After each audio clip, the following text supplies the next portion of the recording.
Hello, everyone. This is your favorite show, Meet Child Show, and today I come your way with another exciting edition, a nice show. So stay tuned, don't go away. When I come back, Mr. Mitchell, who is not so new to this channel, and myself will be talking about how international students in Germany or in Europe can survive after their studies. Yes. If you are a student in Germany doing whatever program, it doesn't really matter. How do you survive after your studies? Keep watching. I'll be right back. So welcome to the show, Mr. Mitchell. Thank you for having me.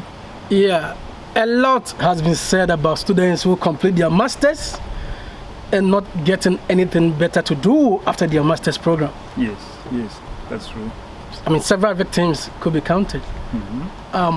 What do you know so far about having a job right after your master's studies? I mean, your master's program, irrespective of where you're coming from, whether you are from Africa or Asia or Southern America or North America. If you want to survive or stay in Germany after your studies, what do you do, or what should be your plan? Oh, okay. First of all, Charles, I just want to thank you for this platform, because I think it's a really important platform for foreign students here in Germany and also in other countries here in Europe. So I'd say it's interesting that we have this talk today. Just yesterday, I was talking to a colleague of mine who mentioned that there are a number of students who have actually done probably the second masters, the third masters, whilst they try to come up with this issue of a job. So the first thing that I think that when you are a foreign student, you need to actually tackle is this issue of the language. So because you'd find that most of the jobs that are at the level that you want to enter would have this competence of the German language. So you then need to be at least maybe C1 at that kind of level, because you handle these very important documents. So I would say the language issue is really probably at the top. Yeah. So that's the first thing that you want to look at. That the students should learn the German language. Exactly. What do you think? I mean, to which level? Because we have A1, A2 and B1. Does it really matter? Does the level of your German skills matter? Yeah, the level matters. Like I said, because the level at which you are entering the job market, probably you are going to be a manager. Let's say after the masters, you enter as a manager. So you interact with these documents, which are important documents, and for you to then be competent at that level to handle these documents, I would say something around B2 to C1 would be okay. Is that really the case? Why should someone coming to do international program in Germany have to learn the Deutsch language by force? Well, I mean, you are coming from Asia or Africa to do a master's program. I mean, to acquire some skill set. Then after your studies, you are being told, or even during your studies, you are being told to learn the German language. Do you see any fairness? I mean, is it actually the case? Well, I would say it's maybe 50-50. I mean, you take it, for instance, I've worked with people in the maybe in the villages here in Germany, and these people are most of the times elderly people who probably have not learned much of English. So, and these are the people that most likely, if you're going to be working in government, you are going to be interacting with these people, and so on that level, you are kind of called on to have actually very good German skills. I mean, this situation is twofold. One, I believe once you're in Germany, you have to learn the Deutsch, I mean the German language. But in one hand, I also feel that the courses being taught in the universities are just to prepare students to go back home and not to stay here. Because if the economy or if the German companies really need us, I mean, this issue of language wouldn't be the case or a challenge for the students and the companies. But it's because the courses themselves, I mean, the schools themselves design the courses just to prepare students not to stay in Germany, but to go back home and find job in their respective continent or countries. Isn't that the case? Yeah, you ask a very interesting question there, Charles.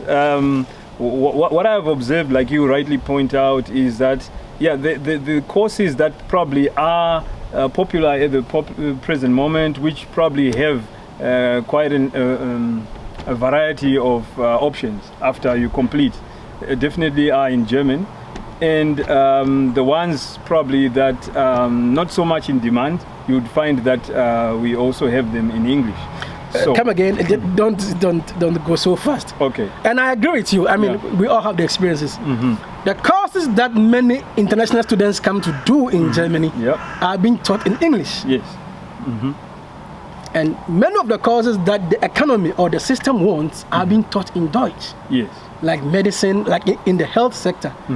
Whether you want to be a nurse or a doctor or whatever, it's in that way. Yeah. When it comes to engineering, it's almost the case. Yes. You have to know the Deutsch.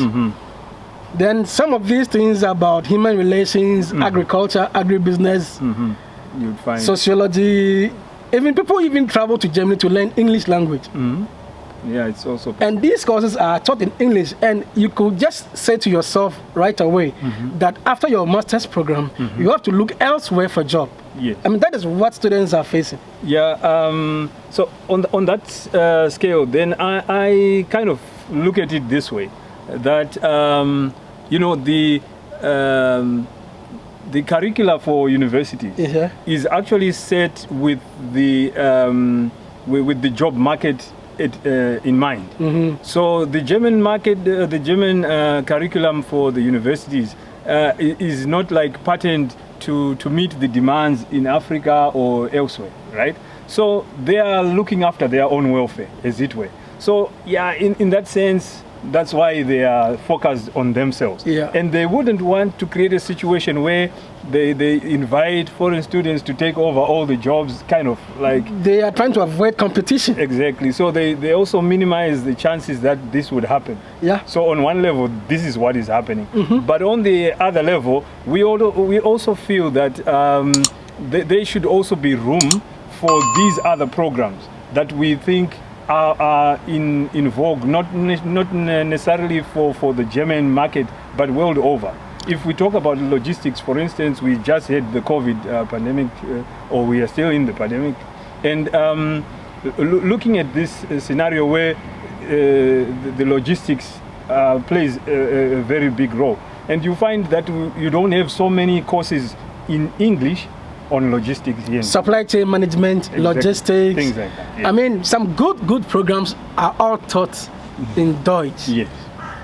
So you like to entreat students to take up courses that will enable them get job, and these courses are in Deutsch. Yes. That is your opinion, right? Yeah, but at the same time, because then your participation as a second language becomes a bit limited. I mean, we do call on people to learn Deutsch, but it's a second language. So you might not be that proficient in terms of study. And it is not so easy picking up the Deutsch. Exactly, how it's not so easy.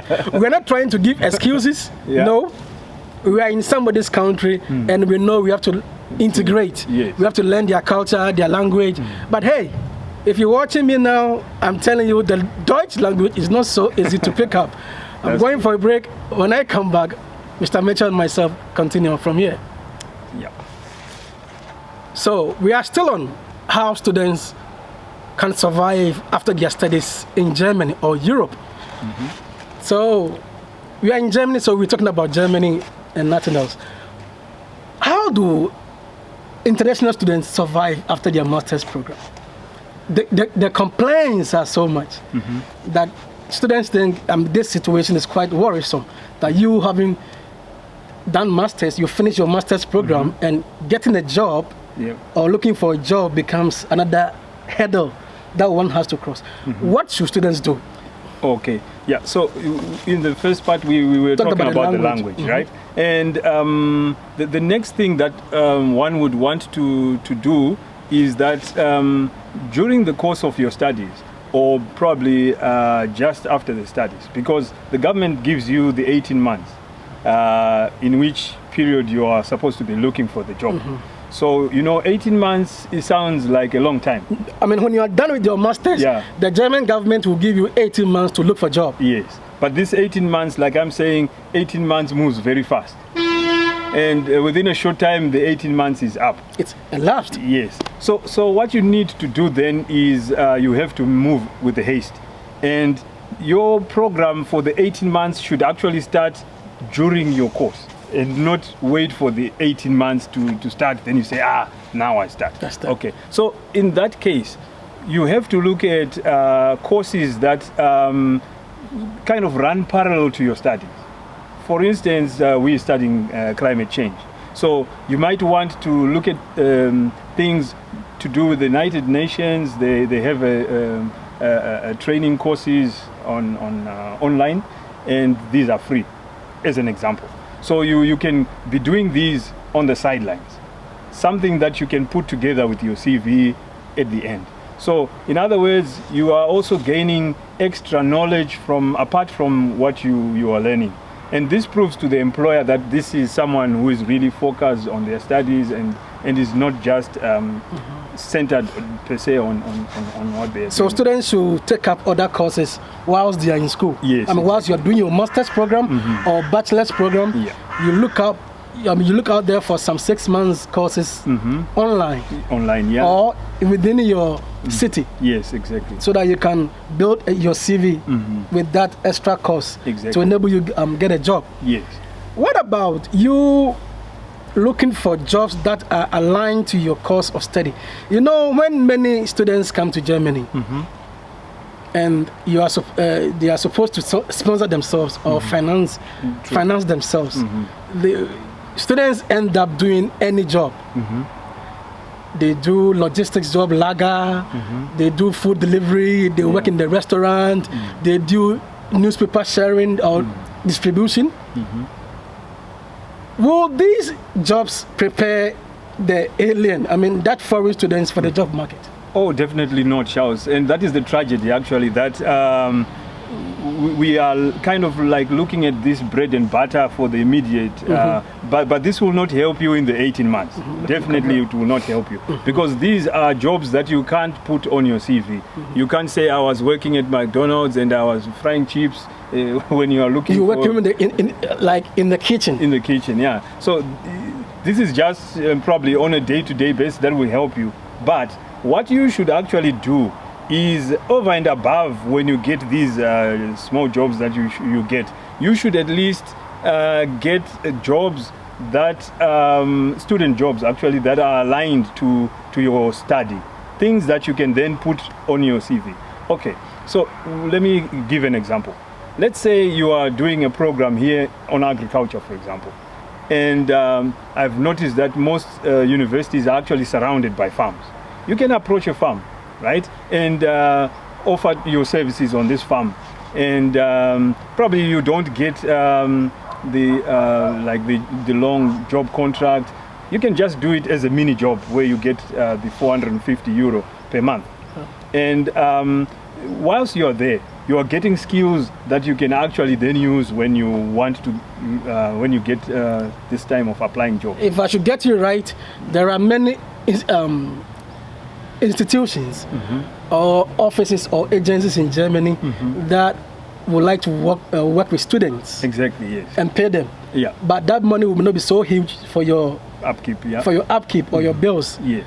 But that skills you may acquire from that institution can help you build or prepare yourself for the job market in the future. Exactly. And not to rely on the Kollegearbeit or Lagerarbeit, as we will put it, or restaurant or newspaper distribution job, or that they are good jobs to help you survive. Yes.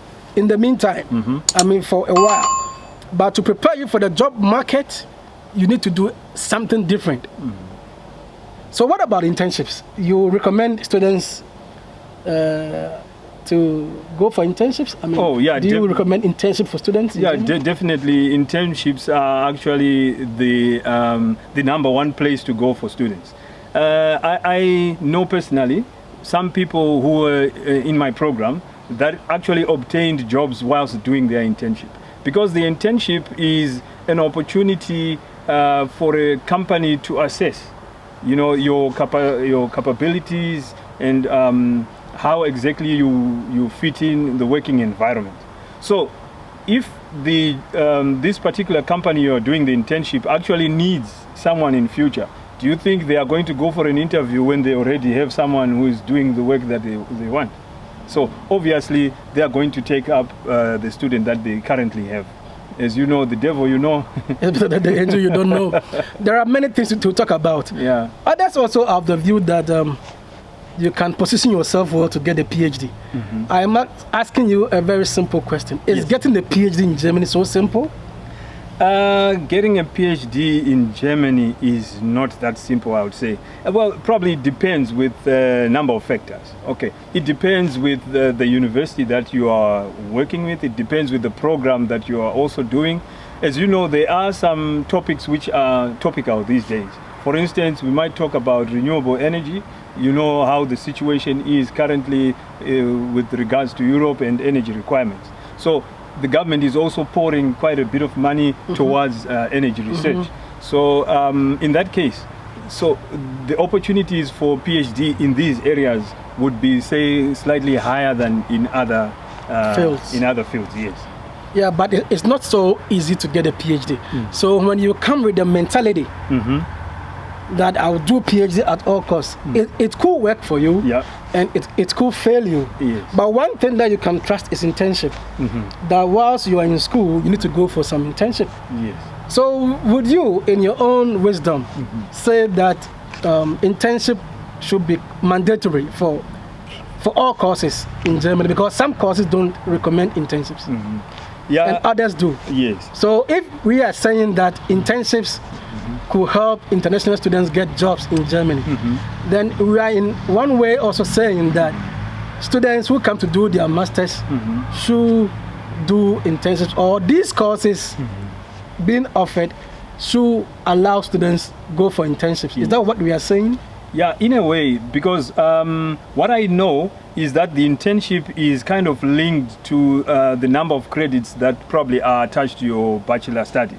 And therefore, probably this is where kind of the situation then arises to say it's mandatory or it's not mandatory. Because then they say a certain number of credits, then it's not mandatory. But if your bachelor's program doesn't have that much credits, then they require you to beef up. So in this case, the feeling that we have is if maybe for whatever reasons, the programs that you want to do not have this provision for the internship, by all means, you should make arrangements that you actually go in that direction. But try as much as possible to look for programs where the internship is actually mandatory, because where it is mandatory, you also get assistance from the government to be doing these internships. So internships are really relevant. They are really. They are relevant for students who come to do their bachelors or masters in Germany. Yes. I'm taking my last break. When I return, Mr. Mitchell and myself will tell international students something important. Well, just as we are saying, students can survive when they pick up the language, when they take up courses or take jobs that are aligned to their field of study, or when they go for internships. But there is a strong notion out there,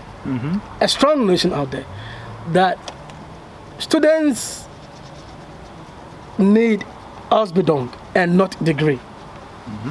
That some students in Germany need training on the field, on the job, and not being in the classroom or the lecture halls for degree.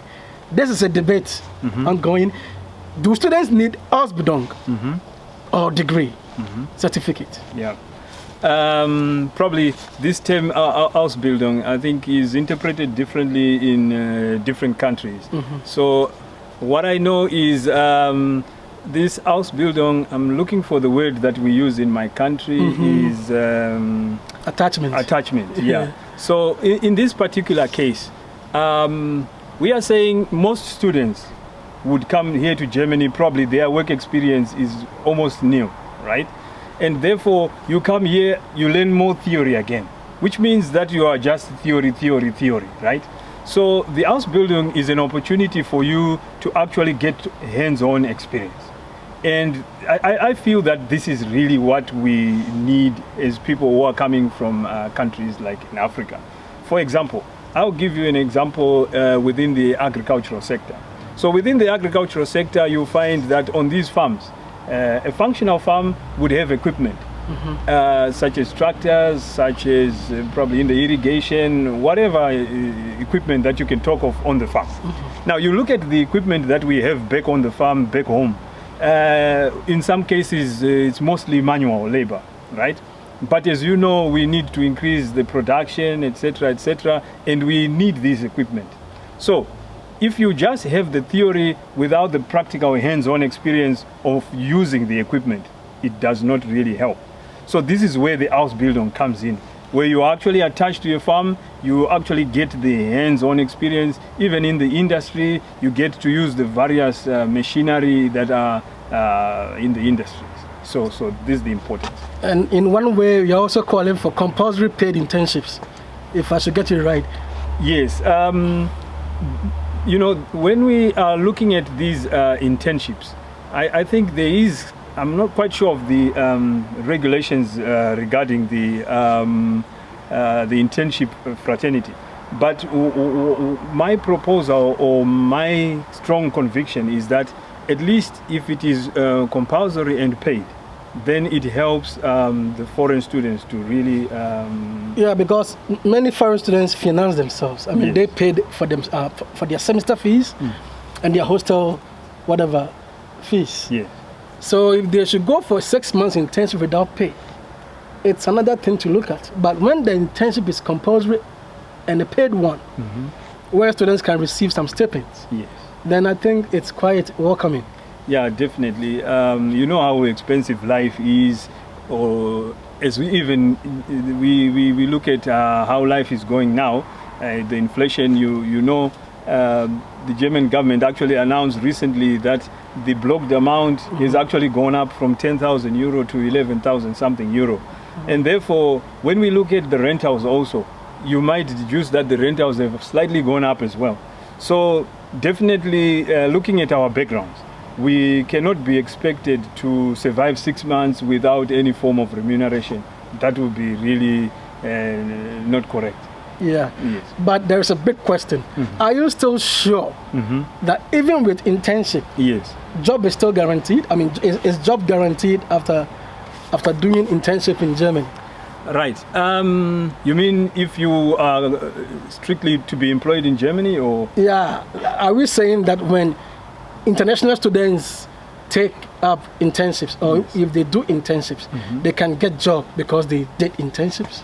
I would like to believe so. I mean, if you weigh the difference, like let's take it, you didn't do the internship and you did the internship. I would say it weighs heavily in favor of those that have done the internship. So the internship becomes a stepstone. Yes. It does not guarantee you having a job, but it's a stepstone. I mean, once you've done internship, your chances of getting a job becomes higher.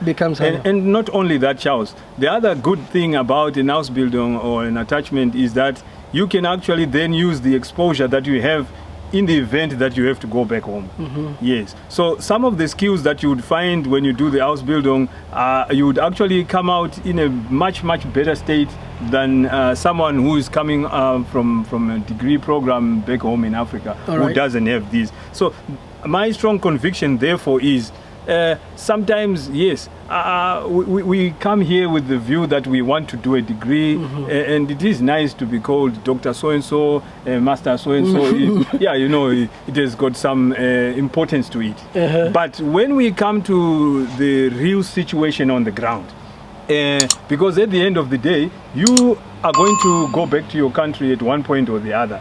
And the industry is not that developed to take on someone who is then coming and say, sorry, I'm a PhD holder, therefore my salary should be X, Y, Z. Because the industry cannot absorb you. Yeah. But if you come at this level where it's just you've just done the Ausbildung, but you definitely have skills that can work, you see. And I think you're like real value for money, as opposed to you're high up, but no one can take you there. We will hit on this topic once again. What's your last submission? The issue of doing Ausbildung is something to be discussed once again. Yes. But let's put it down for today. And what's your last submission about what we have discussed so far? Yeah, what I can basically say, because we've been talking about life after the studies. Yeah. Life after the studies should not come, it should not be a second thought like after the studies. You want to finish your master's or then bachelor's you start thinking about where will I get job? Yeah. It's something that you should actually think of when you are plan along your studies. Yes. And then you evaluate it as time goes on, so that when you come then to the end of your studies, you kind of not maybe exactly a clear picture of what happens, but at least you know you are in a better track. Yeah. So we've told you how students can survive after their bachelor's or master's degree program in Germany. We talk about the language factor. We talk about you taking up other courses that will enable you get jobs. We talk about students not picking jobs that are not aligned to their course of study. The Lager, the Umzug, the restaurant, the food delivery, the newspaper distribution, they are all good, just for a short time upkeep. But get courses that can help you get job after your master's. My brother also talks about Ausbildung, strict training, where students can get some skills for the job market in Germany. And we also hit on internships. This is where we draw curtains on today's show. At least you've gotten what to do to survive after your master's program in Germany. We are not ending here on this topic. We will come your way someday on this same topic. But we would like to say bye for today, and we will see you once again. And thank you, Mr. Mitchell, for coming to my show. Yeah, thank you so much. It's been a pleasure. Thank you.